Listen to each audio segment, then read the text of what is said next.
लेकिन उन दलितों को सोचिए, वाल्मीकियों को सोचिए, इतनी यातनाओं के बाद आधुनिक भारत में 1947 से लेकर 2019 तक उन बच्चों ने अपने सर के ऊपर उस शेख मक्कार मुसलमान जिहादी की गंदगी रख के उसने ढोई, लेकिन उसने इस्लाम कबूल नहीं किया।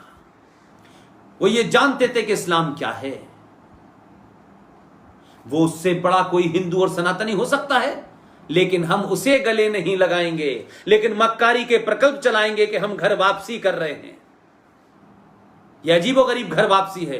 जो अपना भाई है सगा, उसका हाथ नहीं पकड़ रहेंगे हम, लेकिन जो नहीं है, जिनसे कोई मतलब नहीं है, जो किताब के लिए कनेक्ट है, वो आपसे शादी कर लें, आपसे चले जाएं, कोई फर्क नहीं होता। उनको वापस लाने में हम बड़ा समय लगा रहे हैं। बड़े बड़े लोगों ने दुकानें खोल रखी हैं उनको वापस लाने में, जैसे उनको वापस लाने से सनातन को कोई फायदा होने वाला है।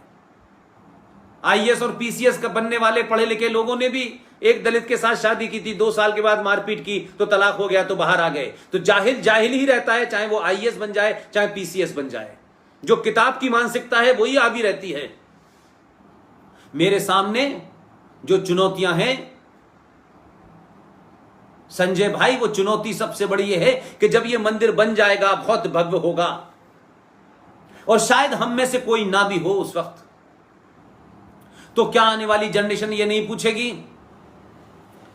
कि जिनके दौर में सोमनाथ लुटा, जिनके दौर में काशी लुटा, जिनके दौर में मथुरा लुटा, 30,000 मंदिर तोड़ के मस्जिद बनाई गई, ये इतिहास पढ़ने वाले लोग, जब इन्होंने अपनी देख रेख में एक ऐसे समय में जब समाज जागृत था, कम्युनिकेशन का दौर था, ये बात अपनी कह सकते थे,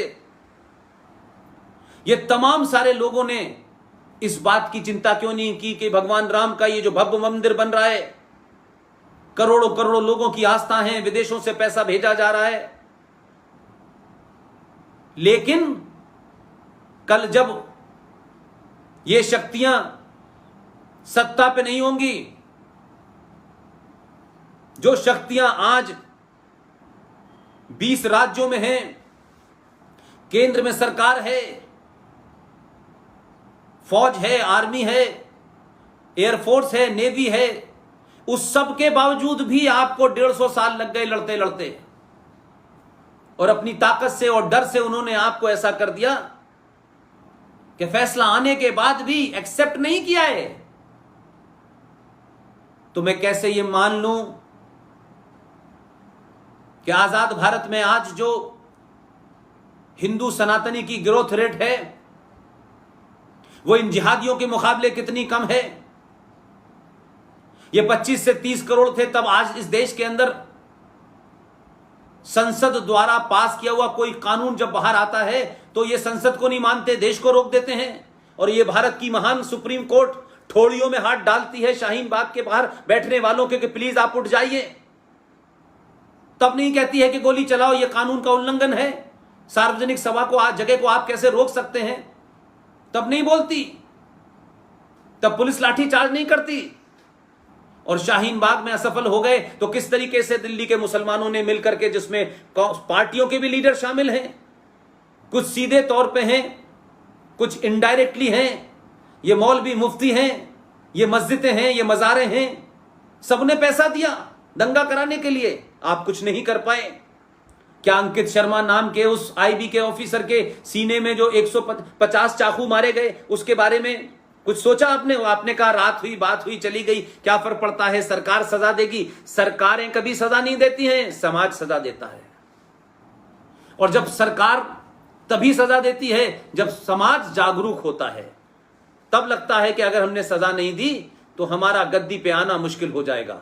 लिहाजा वो सरकारें पूरी ताकत के साथ सजा देती हैं, और ऐसी सजा देती हैं कि आने वाली नस्लें दोबारा से ऐसा न करें।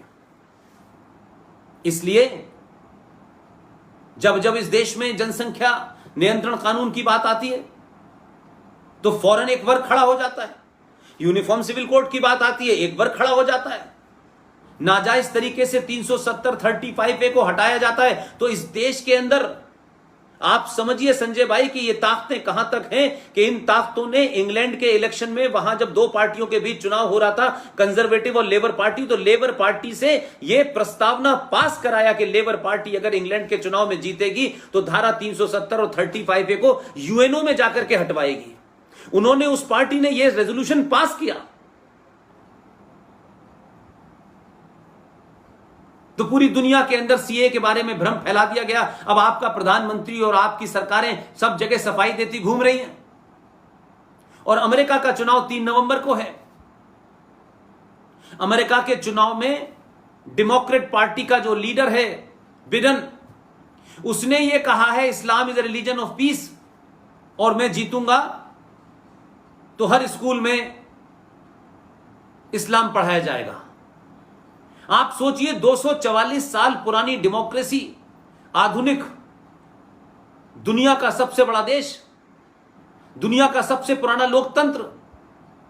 हम समझते थे कि हमारे देश में ही ऐसे लीडर हैं जो मुसलमानों का वोट लेने के लिए, चाहे बटला हाउस का इनकाउंटर हो, इशरत जहां को लोग बेटी कहने लगते हैं, जो एक आतंकवादी थी, जो लश्कर तोयबा की थी, सौराब को लोग आतंकवादी नहीं कहते। हमारे यहां मूसा दुजाना को आतंकवादी नहीं कह पाते। हमारे यहां अफजल गुरु की बरसी मनाई जाती है। याकूब मेनन के जनाजे में 5 से 6 लाख मुसलमान जाता है, सबके सामने जाता है। उसे कभी पॉलिटिकली डर नहीं लगा, उसको कभी इस बात की चिंता नहीं हुई कि लोग हमारे बारे में क्या सोचेंगे। लेकिन सारा ठेका लोग क्या सोचेंगे, यह बीमारी सिर्फ हिंदुओं को ही है, सनातनियों को ही है। मेरा सिर्फ इतना कहना है कि चुनौती कल से शुरू होने वाली है। ठीक है, आप इस सत्ता को 2024 भी जिताइए, 28 भी जिताइए, यह अपनी जगह है। अगर आप ऐसा करते हैं तो यकीन मानिए कि आप अपने निजी स्वार्थों से ऊपर उठ के राष्ट्र के और सनातन के बारे में सोच रहे हैं। अगर ये नहीं जीती, अगर इसमें हमने अंतर्राष्ट्रीय षड्यंत्रों के बीच में फंसे और बहुत हम अपने आप को लॉजिकल और रीजनिंग पे चले गए, यही ताकतें होंगी और भगवान राम के भव्य मंदिर को उखाड़ने के लिए ये जिहादी फिर खड़े हो जाएंगे। क्या बंगाल में मंदिरों का जो हाल हो रहा है वो सबको नहीं पता? क्या कश्मीर के अंदर 1200 मंदिरों को तोड़ दिया गया है, तहस नहस कर दिया गया है? किसी को पता है? देश में पता तक नहीं चला। उसके लिए कई सौ साल एक मंदिर, एक देश में सरकार का आने का इंतजार आपने किया। उसमें से कई मंदिरों को इन्होंने पेशाब घर बनाया है। नफरत का आलम यह है इस मुसलमान का, जो ये कहता है हम भाई भाई हैं, ये कश्मीरियत है, ये भाईचारा है।